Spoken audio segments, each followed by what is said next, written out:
Today we're going to actually continue what we talked about in the last lesson and start to solve quadratic equations using any method. So we're going to look at the equation like we did yesterday and decide what method would work best and then use that method to solve.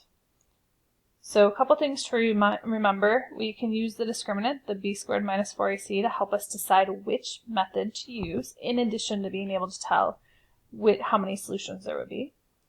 So a few questions we asked ourselves. First, does the equation have an x squared but not an x? If your answer is yes, then that means we are going to go ahead and solve using square roots.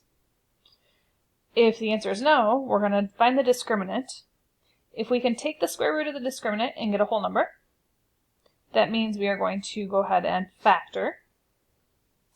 And then my third option is always using the quadratic formula. I don't actually choose to complete the square. Quadratic formula always works, so I kind of limit myself to 3 options, but you could always use completing the square if there's not a coefficient out front, and you can easily divide by 2. One thing I want you to remember is that the answer is no real solutions when you take the square root of a negative number, so don't forget that from previous lessons. Okay, so this first problem here, we are going to go ahead and make sure it is equal to 0 first, which it is, and then we are going to start asking ourselves that series of questions. First, is there an x squared but not an x? Well, we have an x squared and an x, so I cannot solve by square roots for this one. So the next thing I'm going to do is find my discriminant, which we did already for this problem in the previous lesson. So negative 8 squared minus 4 times 5 times negative 4. If I plug that into my calculator, I get 144. Okay, and the square root of 144 is 12.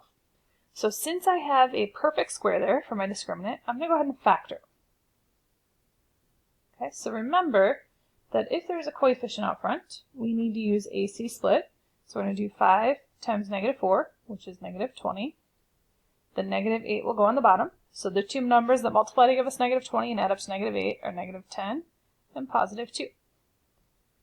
So again, since that number is out front, that leading coefficient is there, we're going to do AC split. So we have 5x squared minus 10x plus 2x minus 4. Most common mistake that I'm seeing when you are doing these is that you're forgetting those x's with those middle terms when we split them. Don't forget that those belong there. We're going to go ahead and make two groups. The first group I can take out of 5x, so I'm left with x minus 2. Second group I can divide by 2, so I'm left with x minus 2. That equals 0. And remember, we got to check to make sure these two groups match. If they don't, we made a mistake and we need to go back. If they do, we're going to pull them up front. And we have the 5x plus 2 in our second group. Now, key here, I have a lot of students who will do this and stop. If you go back to the actual problem, it says to solve, and then when you see that equals 0, it means we need to take it one step further. So we're going to do x minus 2 equals 0, and 5x plus 2 equals 0, and go ahead and solve. So we're going to add 2 to both sides to get x equals 2. We're going to subtract 2 from both sides. So we have 5x equals negative 2. Again, don't stop here.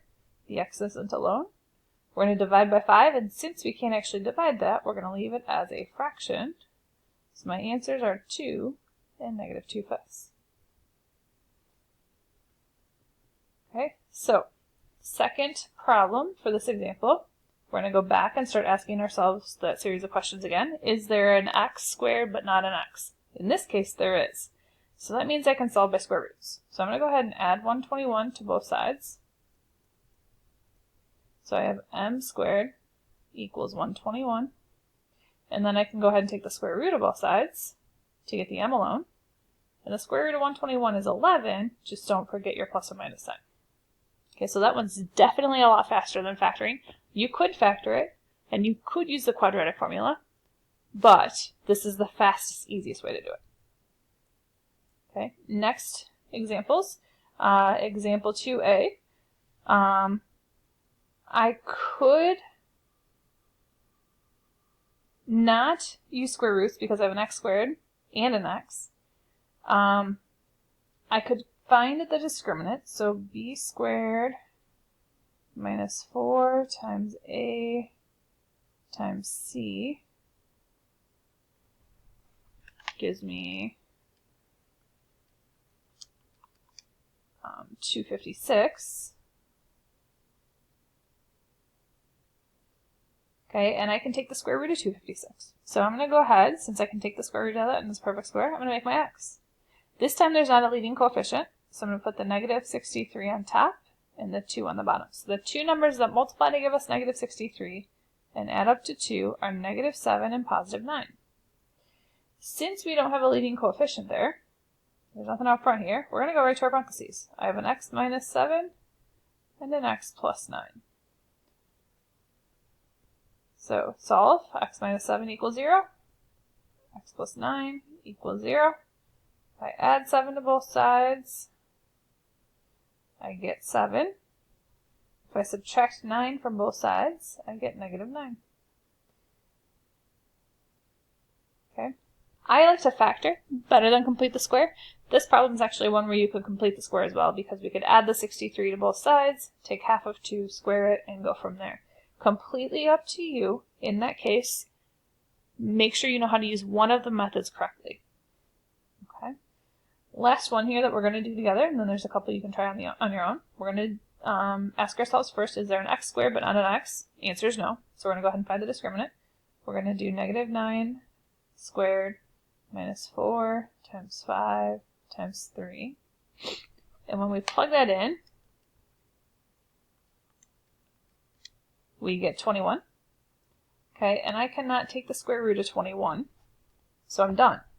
Okay, now the square root of 21 is a decimal. That means I probably want to use the quadratic formula.